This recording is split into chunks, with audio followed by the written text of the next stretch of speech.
요한계시록 2장 8절로 11절 교독합니다.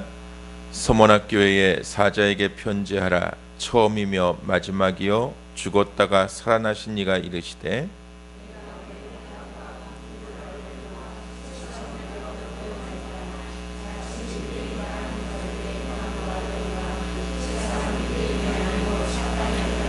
너는 장차 받을 고난을 두려워하지 말라. 볼지어다 마귀가 장차 너희 가운데서 몇 사람을 옥에 던져 시험을 받게 하리니 너희가 10일 동안 환난을 받으리라. 네가 죽도록 충성하라. 그리하면 내가 생명의 관을 네게 주리라. 귀 있는 자는 성령이 교회들에게 하시는 말씀을 들을지어다. 이기는 자는 둘째 사망의 해를 받지 아니하리라. 아멘. 아멘.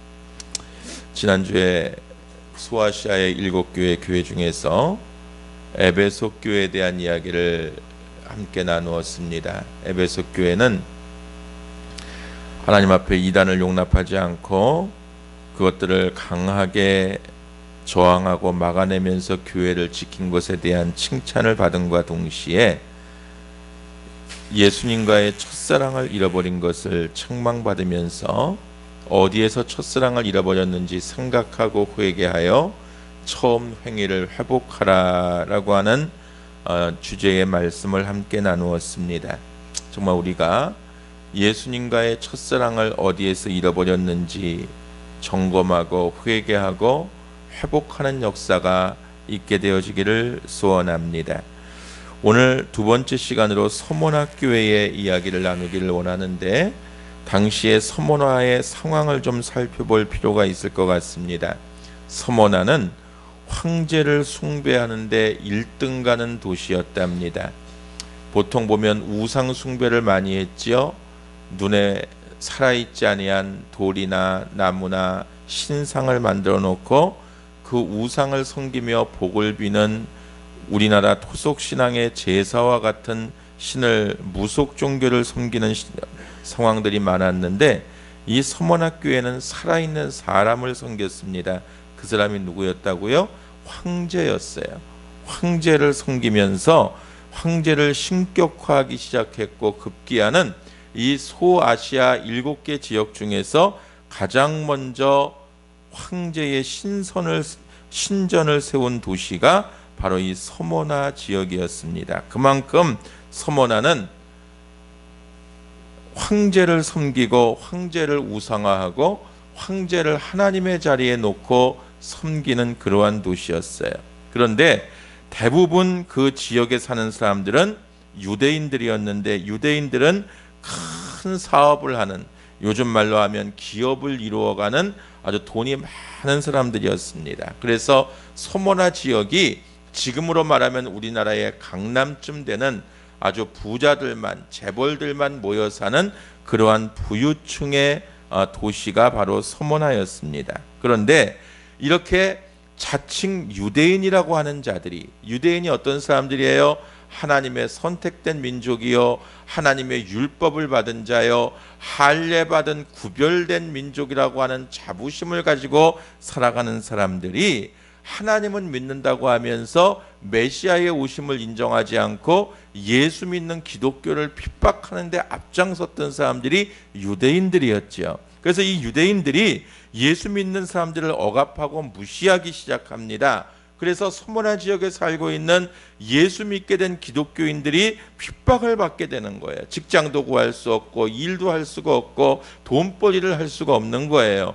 유대인들이 예수 믿는 사람들을 정상적으로 인정을 하지 않다 보니까 황제 숭배에 앞장서서 살아가는 도시였기 때문에 예수 믿는 사람들은 환난을 받을 수밖에 없었고 물질적인 궁핍함을 경험할 수밖에 없었던 것입니다. 이렇게 서모나 교회인들은 환난과 궁핍으로 인해서 고난을 받고 있었어요. 이렇게 물질적인 고난, 신앙적인 고난을 겪고 있는 서모나 지역에 오늘 주의 성령님이 말씀하십니다. 8절에 보니까 처음이며 마지막이요 죽었다가 살아나신 이가 가라사대.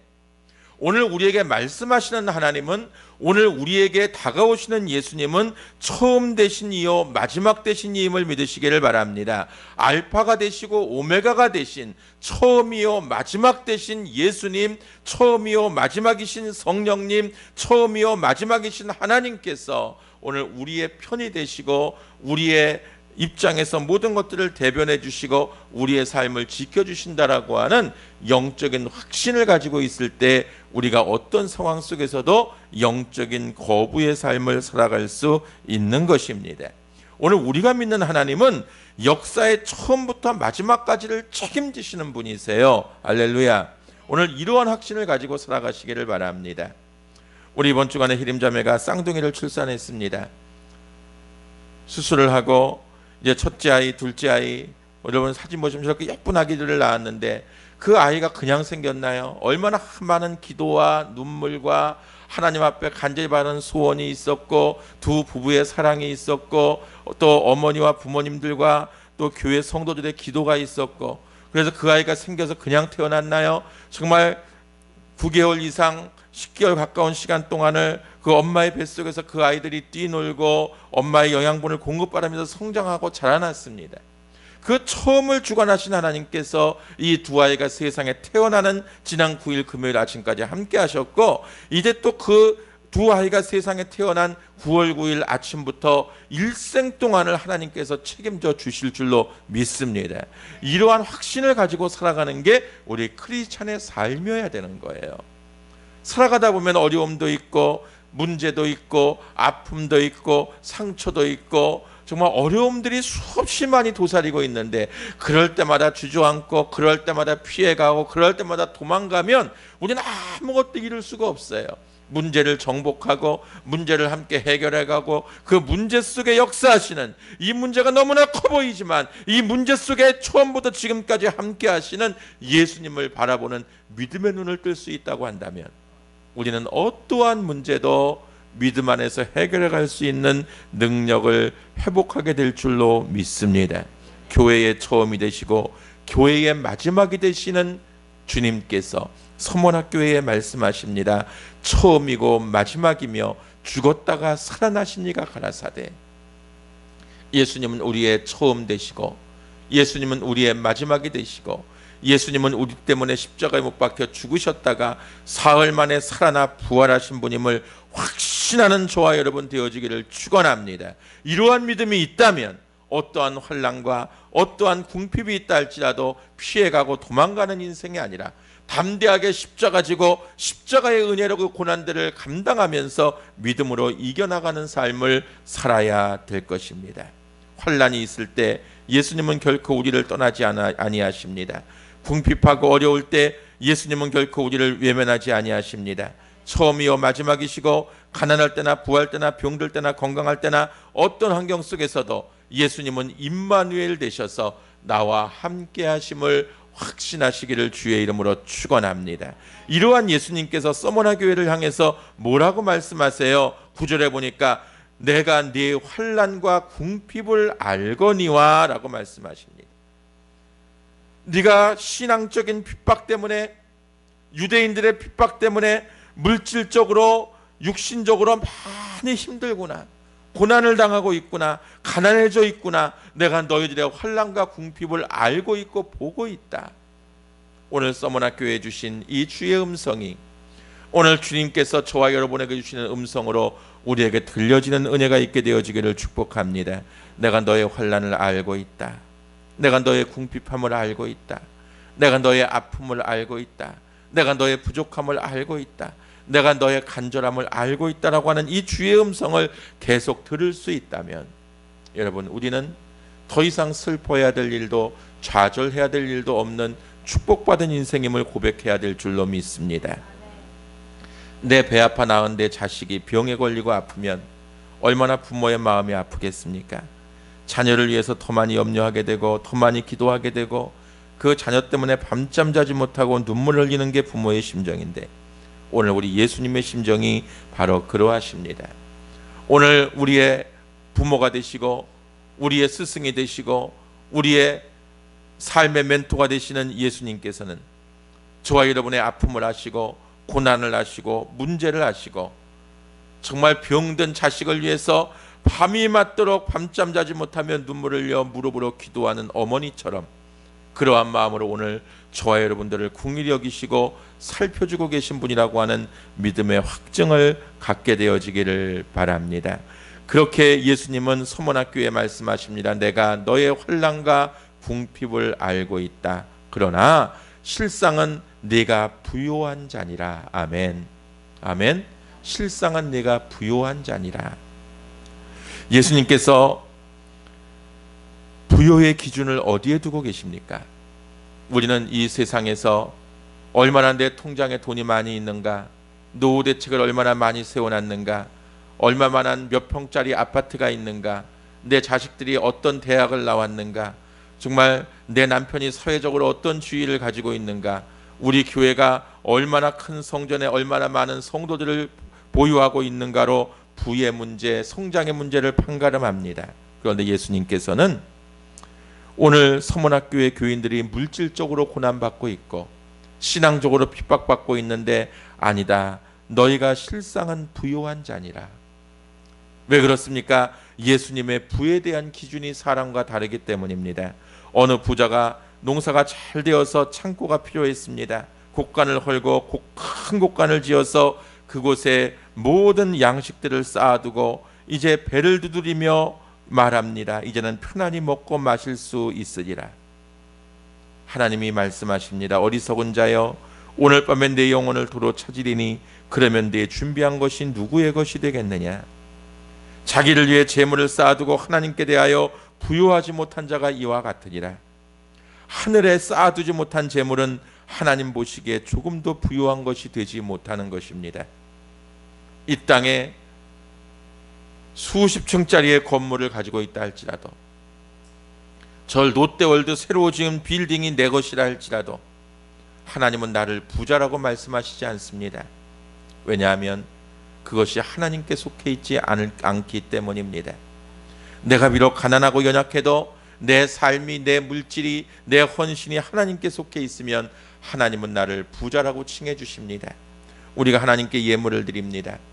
11조를 드리고 감사 예물을 드리고 성교 헌금을 드리고 우리의 마음을 다해서 건축 헌금을 드리고 드리는 제물들이 여러분 하나님의 나라에 저축해 놓는, 우리가 이 땅을 살아가면서 내 월급을 아끼고 내 쓸 용돈을 아껴서 내가 이 땅에서 써야 될 돈을 아껴서 자꾸 저금하는 이유가 무엇입니까? 노후 대책을 위해서, 자녀들을 위해서, 더 나은 삶을 위해 저축합니다. 오늘 우리가 하나님께 드리는 제물은 허비하는 것이 아니라, 소비하는 것이 아니라, 교회를 위해서 쓰는 것이 아니라 하나님의 나라에 디파짓하는, 저금하는 것임을 여러분 기억하시기를 바랍니다. 하나님의 나라의 보화를 쌓아놓는 것입니다. 여러분들이 10의 1조를 드리고 건축 헌금을 올려드리고 감사 헌금을 드리고 정말 이 땅에서 내가 먹고 싶은 건 먹지 못하고 입고 싶은 건 입지 못하고 쓰고 싶은 건 쓰지 못하고 정말 힘들고 어려워도 하나님 앞에 기쁨으로 감사함으로 예물을 드리는 것은 이 땅에서도 잘 돼야 되겠지만 이제 우리가 80년, 90년, 100년 살다가 이제 저 하나님의 나라에 가게 되면 거기에서 살 집이 있어야 되지 않습니까? 거기에서 쓸 것이 있어야 되지 않겠습니까? 거기에 쌓아둔 우리의 나머지 잔액들이 확인되어야 되지 않겠습니까?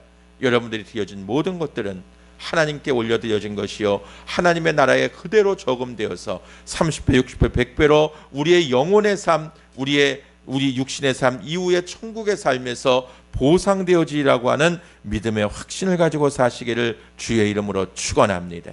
하나님께 헌금 드리면서 본전 생각나면 안 돼요. 헌금 드려놓고 내가 이 교회에 얼마를 헌금했는데, 내가 이 교회에 얼마나 헌신했는데, 이거는 헌금이 아닙니다. 그 시간부터 헌금이 아니에요. 정말 가난한 과부의 두 렙돈처럼 가난한 자의 신앙의 고백으로 드리면서라도 이것이 작고 크고를 보시는 하나님이 아니라 이 예물을 받으시고 기뻐하시는 하나님. 이번 제주성에 우리 성도님들이 가셨는데 청주에서 우리 권사님 친구분이 한 분 오셨어요. 가서 함께 은혜 받고 은혜의 시간을 갖는 가족 가운데 그 강사를 맡으신 목사님이 아프리카 선교 갔다 온 이야기를 하시면서 한 달에 아프리카에 양 한 마리를 5만 원에 사보내면 한 가문이 먹고 산다라고 말씀하셨어요. 그랬더니 이분이 굉장히 충격을 받으신 모양이에요. 그래서 우리 교회 친구 권사님에게 제가 저 교회를 통해서 아프리카에 염소 헌금을 좀 보내고 싶다고 말씀하시니까 권사님이 우리 교회에서도 우리 김평육 선교사라고 하는 아프리카 선교사님을 통해서 그렇게 선교를 하고 있고 염소도 보내고 있다고 말씀드리니까 이분이 그러면 새로운 교회를 통해서 우리가 자기 가정이 이렇게 좀 염소를 보내고 싶다고, 그러고 돌아오셔서 이번 주에 오늘 강단에 올려지는데 자기 부부의 이름으로 100만 원을 헌금을 하셨어요.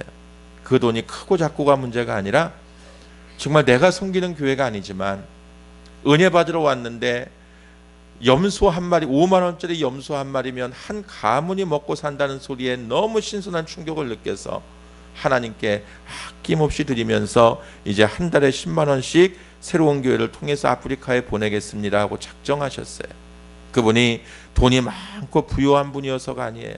넉넉한 분이어서가 아니에요. 하나님께서 그 마음에 하나님의 나라를 향한 투자, 하나님의 나라를 향한 염원을 주셨기 때문에 그러한 마음을 주신 줄로 믿습니다. 그래서 우리가 정말 하루하루를 살아가면서 정말 이 땅에서는 물질적으로 좀 가난한 것 같고 초라한 것 같고 남들 앞에 내세울 것이 없는 삶 같지만 하나님 보시기에 거부가 되는 삶, 하나님 보시기에 부자가 되는 삶을 결단하고 살아가는 은혜가 있게 되어지기를 주의 이름으로 축원합니다. 이러한 서문학교의 성도들에게 예수님이 말씀하세요. 실상은 네가 부요한 자라. 그러면서 뭐라고 말씀하십니까? 자칭 유대인이라 하는 자들의 비방도 알거니와 실상은 유대인이 아니요 사단의 회당이라. 앞에서도 말씀드렸지만 유대인은 자부심이 쩌들어 있는 민족입니다. 우리는 하나님의 선민이다. 하나님이 선택한 백성이다. 우리는 유일하게 하나님의 선택을 받아서 아브라함을 통해 다윗을 통해 우리에게 참으로 구원의 복음의 소식이 전해진 선택된 백성이다. 그리고 우리는 할례받은 백성이다. 자부심이 찌들어 있었는데 오늘 예수님 뭐라고 말씀하세요? 저들은 말만 유대인이지 사단의 회당이라.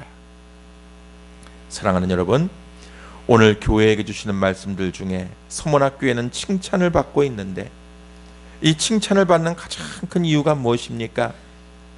종교인의 탈을 쓰고 자칭 유대인이라 하면서 사단의 노릇을 하고 있는 유대인들의 핍박을 담대하게 이겨내고 있는 그 모습 때문에 오늘 예수님은 서문학교회를 칭찬하고 계십니다.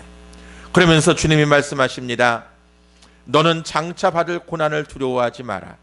장차 받을 고난을 두려워하지 마라.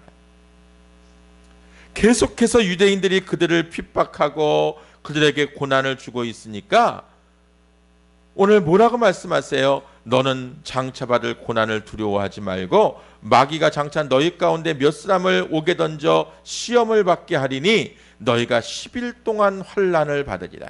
이 10일은 숫자적인 개념의 열흘이 아니에요.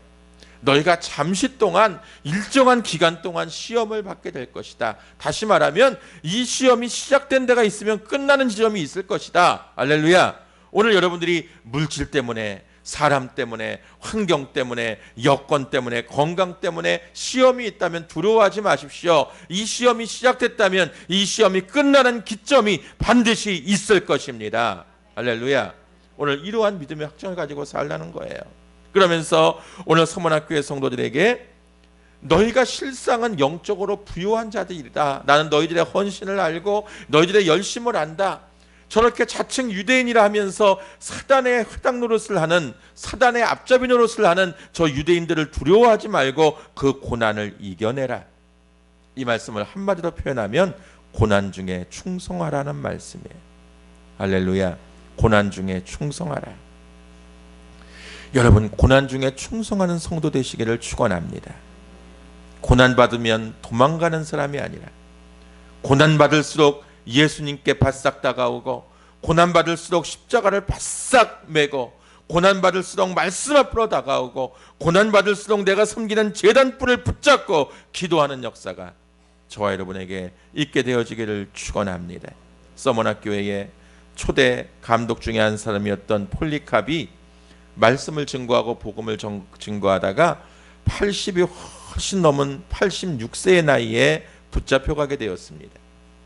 폴리캅은 자기를 체포하러 온 병사들을 위해서 정성껏 식사를 준비하면서 그들에게 음식을 오히려 접대하며 섬깁니다. 그리고 폴리캅은 총독 앞에 끌려갑니다. 총독이 묻습니다. 당신의 나이를 좀 생각하십시오. 당신의 나이가 몇 살입니까? 내가 86세입니다. 86세나 된 노인네가 좀 적당히 나는 메시아를 인정하지 않습니다. 나는 그리스도를 부인합니다. 한마디만 하면 살 수 있는데 왜 그렇게 고집을 피우시느냐고. 당신이 그리스도를 부인하는 말을 하지 않으면 지금 사나운 짐승들을 풀어서 굶주려 있는 맹수들을 풀어서 당신을 잡아먹게 할 것입니다. 얘기했더니 폴리캅이 지금 내 눈앞에 이 자리에 그 짐승들을 부르시오. 내가 그 짐승들의 밥이 되겠습니다. 총독이 다시 협박합니다. 만일 당신이 마음을 바꾸지 않으면 불을 피워놓고 당신을 저 불 속에 던져버리겠어. 폴리캅이 말합니다. 굶주린 맹수도 타는 풀무불도 내 신앙의 고백을 없이 하지는 못합니다. 나를 저 불 속에 던져 넣으십시오. 지체하지 마십시오. 사랑하는 성도 여러분, 86세 된 노인이 한마디만 부인하면 자기가 살 길이 열리는데 맹수가 달려들어도 불길 속에 넣는다 할지라도 주님을 부인하지 않고 신앙을 지켰습니다. 오늘 우리는 너무나 작은 것 때문에, 너무나 작은 감정, 너무나 작은 이기심, 너무나 작은 편견 때문에 우리의 신앙이 무너지고 삶이 무너지고 예배가 무너지고 공동체가 무너지는 일들을 얼마나 많이 경험하는지 모릅니다. 오늘 예수님은 서문학교의 성도들에게 말씀하십니다. 고난 중에 충성하라. 고난 중에 충성하라. 오히려 너희가 고난을 당하고 있기 때문에, 오히려 너희가 시험을 당하고 있기 때문에, 오히려 너희 속에 어려움이 있기 때문에 더 충성하라. 유명한 조각가 미켈란젤로가 시스틴 채플이라고 하는 교회당의 천정 벽화를 손수 그리고 있었답니다. 그 천장이 너무나 까마득히 높았기 때문에 아래서는 사실 그림을 그려놓아도 정확하게 보이지를 않습니다. 그런데 이 미켈란젤로가 그 벽에 가까이 붙어서 계속 꼼꼼하게 그림 하나하나를 정성을 다해 그리는 모습을 물끄러미 지켜보던 친구가 소리를 지르며 말합니다. 여보게, 여기서는 아무것도 보이지 않아. 그냥 적당히 하고 내려와도 돼. 그랬더니 미켈란젤로가 이렇게 말했대요. 여보게, 이 그림을 다 그린 후에 이 그림의 성과가 어느 정도인가를 제일 아는 사람이 누굴까? 그야 자네겠지.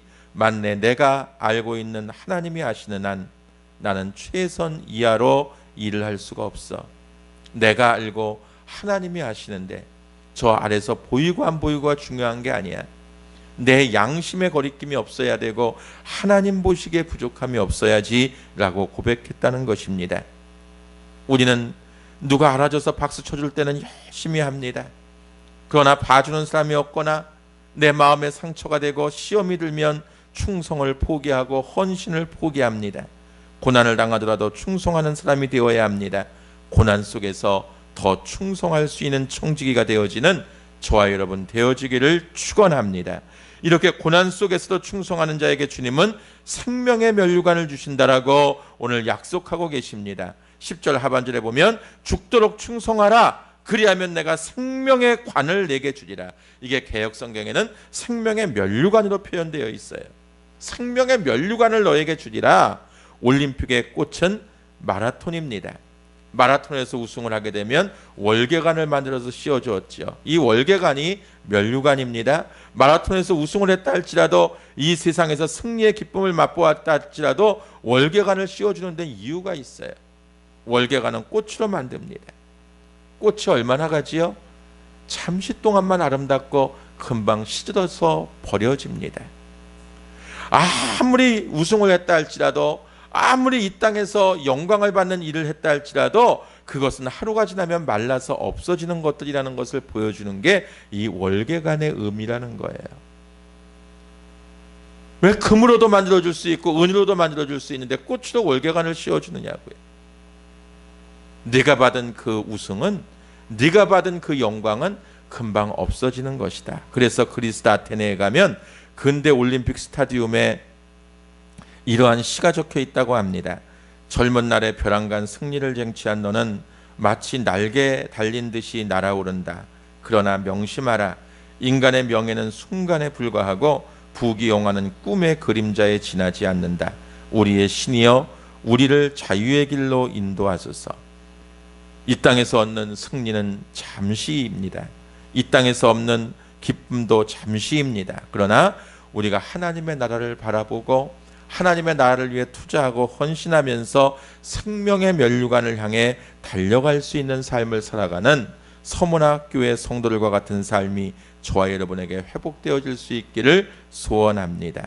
고난 중에 충성하십시오. 오늘 저와 여러분에게 무엇이 문제입니까? 무엇이 고난입니까? 오늘 내가 고난이라고 생각하는 것, 오늘 내가 시험당하고 생각하고 있다고 하는 그것이 정작 하나님과는 전혀 상관이 없는 내 이기심과 내 감정에 의한 것은 아닙니까? 어떠한 상황 속에서도 고난 앞에 충성하면 하나님께서 생명의 면류관을 우리에게 주실 것입니다. 사도 바울이 배를 타고 로마로 압송되어 가는데 풍랑을 만나 죽게 될 위기를 경험합니다. 그 배에 바울을 포함해서 276명이나 되는 많은 사람들이 타고 있었어요. 바울은 죄인의 신분으로 로마에 압송돼 가는 중이었습니다. 그때 하나님께서 바울에게 말씀하세요. 바울아, 두려워하지 마라. 네가 가이사 앞에 서야 될 것이고 하나님께서 너와 함께 항해하는 자들을 다 네게 허락해 주셨다.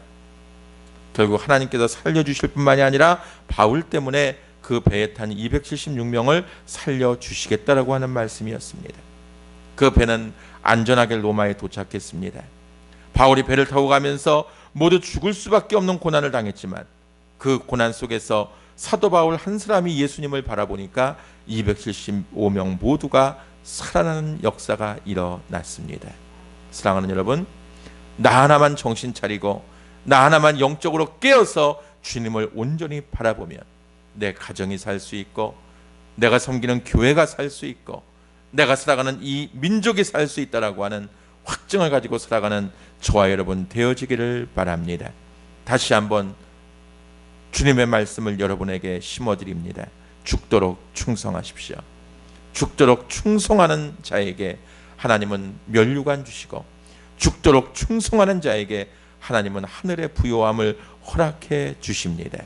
하나님께서 우리의 가정도 우리의 교회도 우리가 살아가는 이 땅도 우리가 고난을 이겨내는 고난 속에서 죽도록 충성하는 믿음을 가지고 살아가면 우리의 앞길을 창대하게 열어주시고 고난이 아니라 그 고난이 변장된 축복으로 우리에게 주시는 위대한 상급이었음을 깨닫는 그러한 순간이 분명히 오게 될 줄로 믿습니다. 서문학교회처럼 정말 주님의 칭찬이 임하고 서문학교회처럼 어떠한 환난과 핍박 속에서도 신앙의 정조를 지키면서 주님 앞에 믿음으로 승리하는 역사가 있기를 주의 이름으로 축원합니다.